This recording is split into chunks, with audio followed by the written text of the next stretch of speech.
Olá pessoal, tudo bem? Meu nome é Daniel Azevedo, sou advogado trabalhista e professor de Direito do Trabalho e Processo do Trabalho. E hoje eu queria conversar com vocês aqui rapidamente sobre as principais mudanças trazidas pela Lei 13.467 de 2017, a reforma trabalhista, no contexto da execução no processo do trabalho. Com a reforma, como é que ficou a execução trabalhista? Vamos analisar todas as mudanças de uma forma simplificada, organizada e didática. Beleza? Então vamos lá, direto ao ponto. A primeira inovação que eu trago aqui para vocês diz respeito ao início da execução trabalhista. A gente sabe que antes da reforma, o próprio juiz ia lá, dava um despacho, impulsionava o processo e se iniciava a execução trabalhista. Com o advento da reforma, isso mudou. A atuação oficiosa do magistrado foi mitigada, relativizada. Em que sentido, Daniel? Agora a execução trabalhista, para ter início, depende de requerimento da parte interessada. Então, o exequente vai lá, faz uma simples petição e tem início a execução trabalhista. Ponto. Essa é a regra geral. Porque nos casos em que a parte estiver desacompanhada, desassistida de um advogado, como por exemplo nos casos do ius postulandi, aí a execução trabalhista se inicia de ofício normalmente. Não muda nesse sentido, beleza, gente? E aí algumas controvérsias foram surgindo, principalmente em âmbito jurisprudencial, no sentido de que, ora, se a Constituição Federal estabelece que a Justiça do Trabalho tem competência para executar de ofício as contribuições sociais, parcelas estas que nós sabemos que tem natureza acessória, por que não teria também para executar de ofício o julgado, que seria o principal? Então fica aí a primeira indagação, tá, gente? O segundo ponto que eu trago aqui para vocês diz respeito à fase de liquidação de sentença. Isso se você considerar, logicamente, que a fase de liquidação de sentença faz parte da execução. Mas o fato é que, antes da reforma trabalhista, após a elaboração da conta, dos cálculos, o juiz, olha só, ele poderia abrir um prazo sucessivo e de 10 dias para que as partes apresentassem impugnação àqueles cálculos. Com o advento da reforma, olha como mudou. O juiz não mais poderá, ele deverá abrir um prazo não mais sucessivo, e sim comum, e não mais de 10 dias, e sim de 8 dias, e 8 dias úteis para que as partes possam impugnar esses cálculos.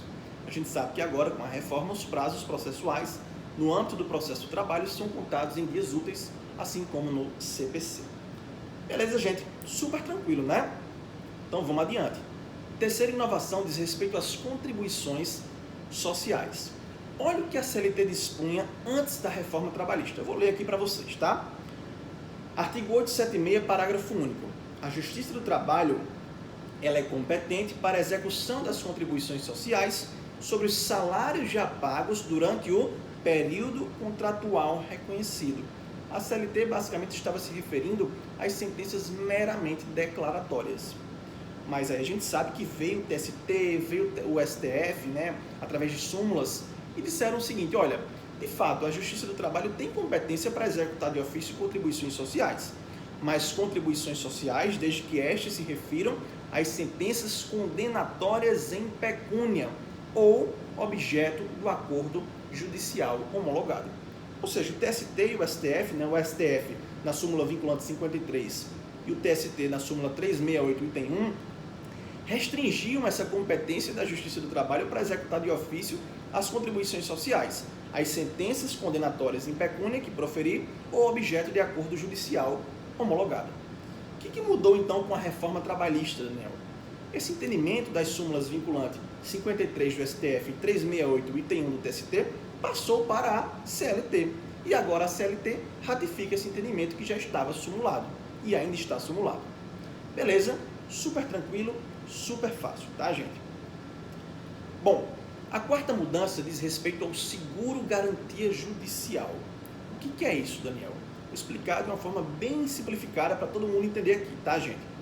A gente sabe que após o requerimento da execução, quando o exequente vai lá e requer a execução, o executado ele vai ser citado para, em 48 horas, tomar algumas providências. Executado, ou você pode pagar a execução, e aí você mata a execução, você se livra dessa dívida, ou você pode garantir o juízo, para eventualmente, por exemplo, apresentar embargos à execução. Como é que o executado pode garantir o juízo, pessoal? Ou ele deposita o dinheiro, ele não está pagando, ele está depositando o dinheiro para fins de garantia.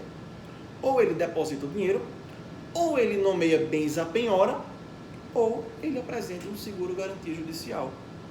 O seguro-garantia judicial foi incluído na CLT como uma das formas de se garantir o juízo. Olha o que dispõe o artigo 883-A da CLT, ou melhor, o artigo 882 da CLT. O executado que não pagar a importância reclamada, ele pode garantir a execução mediante depósito da quantia correspondente, atualizada e acrescida das despesas, apresentação de seguro-garantia judicial ou nomeação de bens à penhora, observada, logicamente, aquela ordem preferencial prevista no artigo 835 do CPC. Alguma dúvida? Tranquilo, não é, pessoal? Então vamos adiante.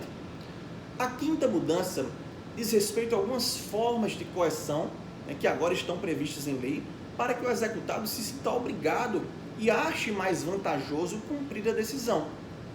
Então agora, a decisão judicial que transita em julgado, ela pode ser levada a protesto, ela pode gerar a inscrição do nome do executado em órgãos de proteção ao crédito, o Serasa, por exemplo, ou no Banco Nacional de Devedores Trabalhistas, no BNDT, o que vai dificultar a participação, por exemplo, dessa empresa executada em licitações, a título de exemplo, tá?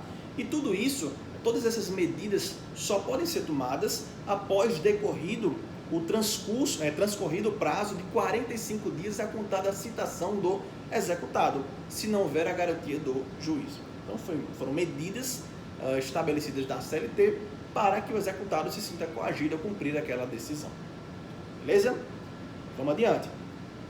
A penúltima mudança diz respeito aos embargos à execução. Falei para vocês que para o executado manejar embargos à execução, ele tem que garantir o juízo. Ou ele tem os seus bens penhorados, né? Ou ele vai lá e nomeia bens à penhora, ou ele vai lá e apresenta o seguro garantia judicial, ou ele vai lá, por exemplo, e deposita o valor, né, a título de garantia do juízo, e aí ele vai poder manejar embargos à execução. A exigência dessa garantia, pessoal, ela não se aplica às entidades filantrópicas e ou, é o que diz a CLT, aqueles que compõem ou compuseram a diretoria destas instituições. Só isso. É o artigo 884, parágrafo 6º da CLT, incluído por força da reforma trabalhista. E a última mudança que eu trago para vocês está lá no artigo 879, parágrafo 7º da CLT, que diz respeito à atualização dos créditos da condenação judicial, que agora, de acordo com a CLT, está previsto na CLT, essa atualização é feita pela taxa referencial, pela TR, divulgada pelo Banco Central do Brasil, conforme a Lei 8.177 de 91, parágrafo 7º do artigo 879 da CLT. Então é isso. Foram as mudanças na execução do processo de trabalho, muito simples. Espero que vocês tenham gostado. Se você gostou, curte esse vídeo, coloca para seguir, marca os seus amigos, professores, colegas, advogados e vamos adiante. Beleza, gente? Até a próxima.